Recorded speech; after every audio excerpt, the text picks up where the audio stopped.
नमस्कार, मेरे YouTube channel Kamlesh BRC Kudra में आप सभी का हार्दिक स्वागत है। आज मैं आपके बीच उपस्थित हूँ वर्ग 6 विषय हिंदी पाठ 7, जिसका नाम है पिता का पत्र पुत्र के नाम लेकर। आप इस वीडियो को पूरा देखें और इस वीडियो को पूरा देखते हुए आप मेरा YouTube channel Kamlesh BRC Kudra को सब्सक्राइब करें। अगर मेरा वीडियो अच्छा लगे तो उसे लाइक करें। आइए हम लोग शुरुआत करते हैं। ये देखिए, ये क्या है? ये देखिए आप, ये देखिए, ये एक पोस्ट कार्ड है। पोस्ट कार्ड जिस पर हम पत्र लिखा करते थे पहले, अब तो पत्र लिखने का जमाना ही नहीं रहा। ये पोस्ट कार्ड जो है मेरे मित्र द्वारा मुझे लिखा गया है। उसी तरह से हम इसको देखते हैं। ये क्या है?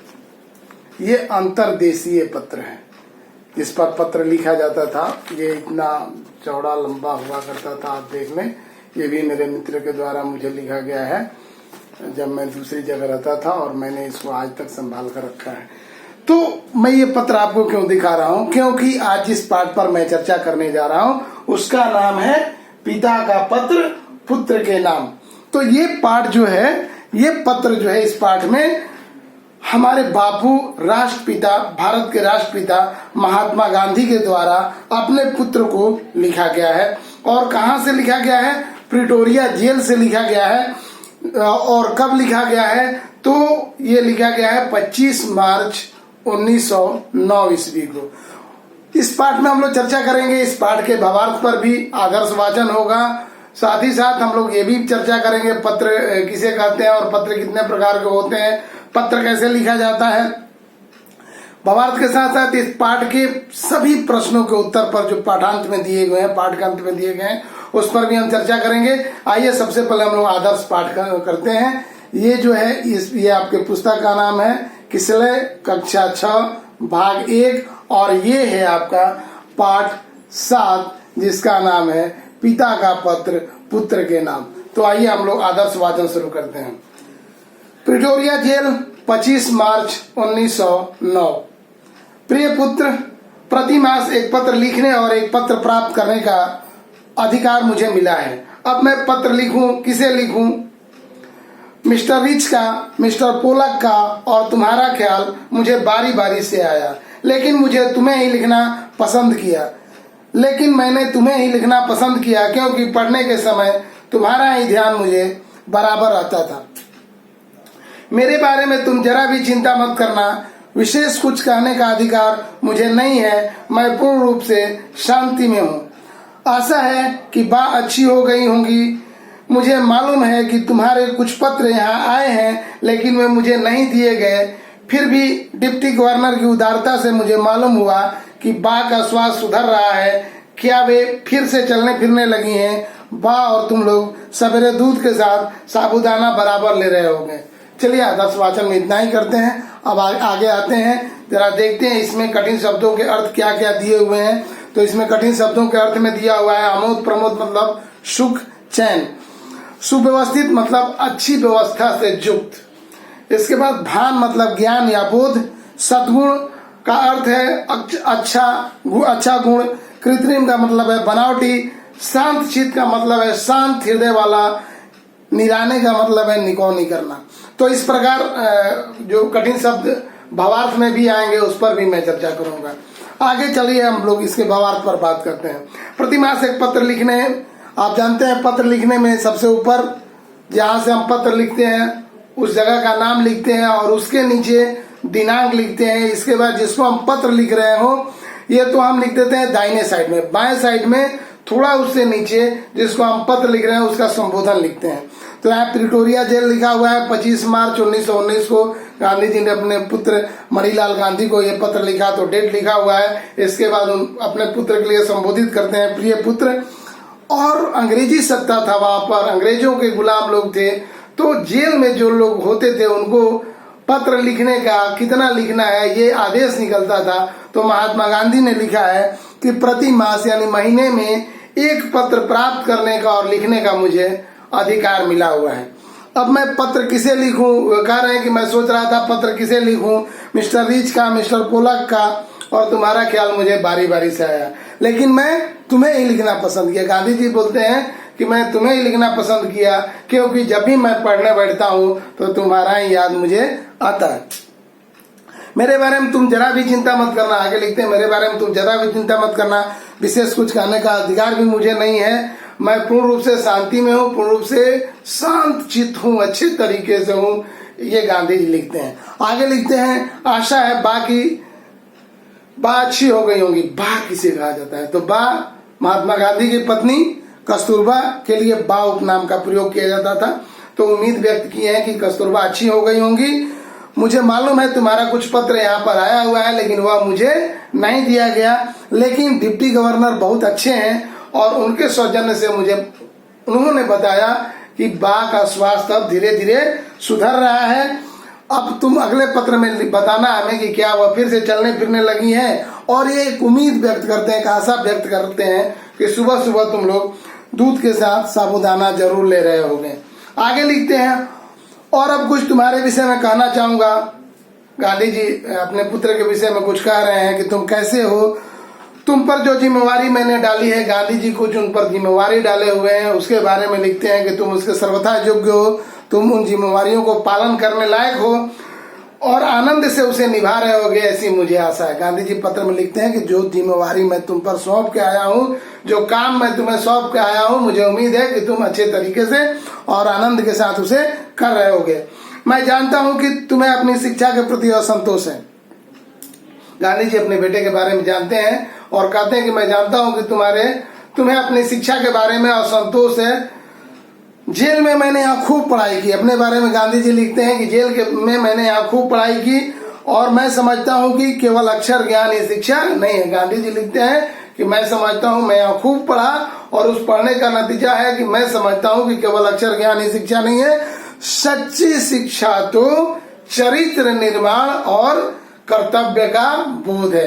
गांधी जी कहते हैं कि सच्ची शिक्षा तो कर्तव्य का बोध और चरित्र निर्माण, यानी सच्ची शिक्षा चरित्र का निर्माण कर रहा, अच्छा चरित्र बनाना और कर्तव्य का बोध होना, मुझे क्या करना है, कैसे करना है, इसकी जानकारी प्राप्त करना है। आगे लिखते हैं, यदि यह दृष्टिकोण सही है तो मेरे विचार से तो बिल्कुल ठीक है, तो तुम सच्ची शिक्षा प्राप्त कर। अपने पुत्र के बारे में लिखते हैं कि यदि मैं सही हूँ तो तुम, मुझे उम्मीद है कि सच्ची शिक्षा प्राप्त कर रहे होगे। आजकल तुम्हें अपनी बीमार माँ का सेवा का अवसर मिला है। गांधी जी अपने बेटे को पुनः कहते हैं कि आजकल तुम्हें अपनी बीमार माँ का सेवा का अवसर मिला है और तुम अपने छोटे भाई रामदास और देवदास को भी संभाल रहे होगे। यदि यह काम तुम अच्छे तरह से और आनंद से करते होगे तो आज भी शिक्षा तो तुम्हारी इसी में पूरी होगी। गांधी जी ये बात उसे समझाते हैं और आगे लिखते हैं, उपनिषदों की एक टीका में लिखा है, प्रथम अर्थात ब्रह्मचर्य आश्रम संन्यास आश्रम के समान है। गांधी जी अपने बेटे को समझाते हैं कि ब्रह्मचर्य आश्रम जो है वह संन्यास आश्रम के बराबर है। जिंदगी गुजार आश्रम में बांटा हुआ है, आप भी जानते हैं। तो सबसे पहला आश्रम जो है वह ब्रह्मचर्य आश्रम है। तो ये कहते हैं कि ब्रह्मचर्य आश्रम संन्यास आश्रम के जैसा होता है। और ये भी कहते हैं कि जब मैंने इस चीज को पढ़ा तो मुझ पर इसका गहरा प्रभाव पड़ा। आमोद प्रमोद एक निश्चित आयु तक ही शोभा देता है। गांधी जी कहते हैं कि सुख चैन आमोद प्रमोद एक निश्चित आयु तक ही शोभा देता है। 12 वर्ष की उम्र के बाद बच्चों को अपनी जिम्मेवारियों को समझ लेना चाहिए, अपने कर्तव्य का ज्ञान हो जाना चाहिए, हमें क्या करना है इसकी जानकारी हमें हो जाना चाहिए। उन्हें अपने आचार विचार में सत्य और अहिंसा के प्रयोग की चेष्टा करनी चाहिए। बच्चों को जो 12 वर्ष से अधिक के हो गए, उन्हें अपने आचार विचार व्यवहार में सत्य का प्रयोग करने की चेष्टा, सत्य और अहिंसा का प्रयोग करने की चेष्टा करनी चाहिए। और वे इसे भार समझ कर नहीं करें, बल्कि इसमें वे आनंद का अनुभव करते हुए करें, इसमें खुशी के साथ करें। यह आनंद कृत्रिम नहीं, बनावटी नहीं होना चाहिए, बल्कि यह आनंद प्राकृतिक होना चाहिए। यह सरल और स्वाभाविक होना चाहिए। यह आनंद सरल और स्वाभाविक होना चाहिए। मैं जब तुमसे काफी छोटा था तो मुझे स्वयं अपने पिता का सेवा करने का अवसर मिला था। गांधी जी जब छोटे थे तभी उनके पिता का स्वास्थ्य खराब रहने लगा था और वे अपने पिता का सेवा करते थे। 12 वर्ष की आयु के बाद आमोद प्रमोद मैंने बहुत सुख चैन मैंने बहुत कम कर दिया, बल्कि नहीं के बराबर उन्हें सुख चैन का अवसर मिला। आगे लिखते हैं, संसार में 3 बातें बहुत महत्वपूर्ण है, जिसको यदि तुम प्राप्त कर लेते हो तो तुम्हें किसी प्रकार की कोई दिक्कत नहीं होती है। वे 3 बातें क्या है? अपनी आत्मा का, अपने आप का और ईश्वर का सच्चा ज्ञान प्राप्त करना। 3 चीजें हैं, अपने आप का, ईश्वर का और अपनी आत्मा का सच्चा ज्ञान प्राप्त करना। इसका मतलब ये नहीं, आगे लिखते हैं, इसका मतलब ये नहीं कि तुम्हें अक्षर ज्ञान नहीं मिलेगा। अक्षर ज्ञान तो तुम्हें मिलेगा ही, तुम इसकी चिंता मत करना। इसके लिए तुम्हारे पास अभी बहुत समय है। अक्षर ज्ञान इसलिए होता है कि जो तुम जानते हो उसे दूसरे को दे सको। इतना और याद रखना कि हमें गरीबी में जीना है। गांधी जी लिखते हैं आगे कि इतना और याद रखना कि हमें गरीबी में जीना है।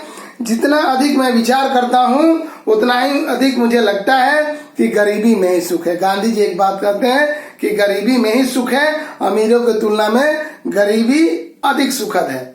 आगे गांधी जी लिखते हैं कि खेत में घास निराने और गड्ढा खोदने में पूरा समय देना, खेती करने में तो पूरा समय देना, क्योंकि भविष्य में हमें अपना जीवन निर्वाह इसी से यानी खेती से ही करना है। और आगे लिखते हैं कि मेरी इच्छा यानी गांधी जी की इच्छा है कि अपने परिवार में, मेरे परिवार में तुम एक योग्य किसान बनो, सभी औजारों को सदा साफ सुथरा रखो, सुव्यवस्थित अच्छे तरीके से सजा कर रखो। और आगे लिखते हैं पढ़ाई के बारे में कि अक्षर ज्ञान में गणित और संस्कृत पर पूरा ध्यान देना। क्यों ध्यान देना?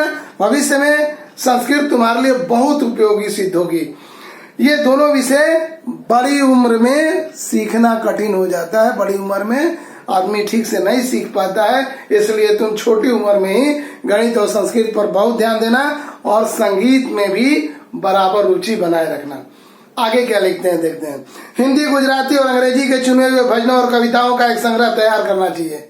तुम्हें हिंदी की, अंग्रेजी की और गुजराती की भजनों एवं कविताओं का एक संग्रह तैयार करना चाहिए। वर्ष के अंत में अपना यह संग्रह तुम्हें बहुत मूल्यवान प्रतीत होगा, बहुत अच्छा लगेगा। काम की अधिकता से मनुष्य को घबराना नहीं चाहिए। आगे अपने बेटे को प्रोत्साहित करते हैं गांधी जी कि काम अधिक हो जाए तो घबराना नहीं चाहिए और नहीं यह सोचना चाहिए कि इसे हम कैसे करेंगे या कौन काम पहले करें। शांत चित्त से विचार करो, मन को स्थिर करके शांति के साथ विचार करो। तुमने यदि सभी सद्गुणों को प्राप्त करने की चेष्टा की तो यह तुम्हारे लिए बहुत उपयोगी और मूल्यवान सिद्ध होगी। तुम्हें सभी सद्गुणों को अपनाना चाहिए, अच्छे गुणों को अपनाना चाहिए, क्योंकि यह बहुत मूल्यवान होती हैं, अच्छा होती हैं, उपयोगी होती हैं। तुमसे मुझे यह भी आशा है कि घर के लिए जो तुम खर्च कर रहे होगे उसका हिसाब किताब तुम अवश्य रख रहे होगे, पैसे पैसे का हिसाब रखते होगे। मुझे यह भी आशा है कि तुम रोज शाम को नियम पूर्वक प्रार्थना करते होगे। तुम प्रार्थना भी प्रतिदिन रोज शाम को करते होगे और रविवार को मिस्टर वेस्ट के यहाँ भी प्रार्थना में जाते होगे। सूर्योदय से पहले उठकर प्रार्थना करना बहुत ही अच्छा होता है। प्रयत्न पूर्वक एक निश्चित समय पर प्रयत्न करो और एक निश्चित समय पर प्रतिदिन प्रार्थना करनी चाहिए। यह नियमितता बहुत जरूरी है। जीवन में यह नियमितता लाता है। इस पत्र को लास्ट में लिखते हैं कि इस पत्र को पढ़कर अच्छी तरह से समझ लेना और बाद में मुझे जवाब देना। और ये भी लिखते हैं कि मेरे पास तो बहुत समय है, जवाब तुम जितना लंबा चाहो उतना लिख सकते हो। अंत में प्रेम सहित यह प्रश्न, इस पत्र को मैं समाप्त करता हूँ।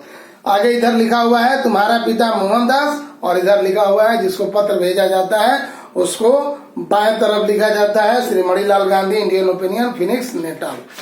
अब चलिए जल्दी जल्दी इसके प्रश्नों पर थोड़ी चर्चा हम लोग कर लेते हैं। गांधी जी ने पत्र के माध्यम से अपने पुत्र को क्या क्या शिक्षा दी।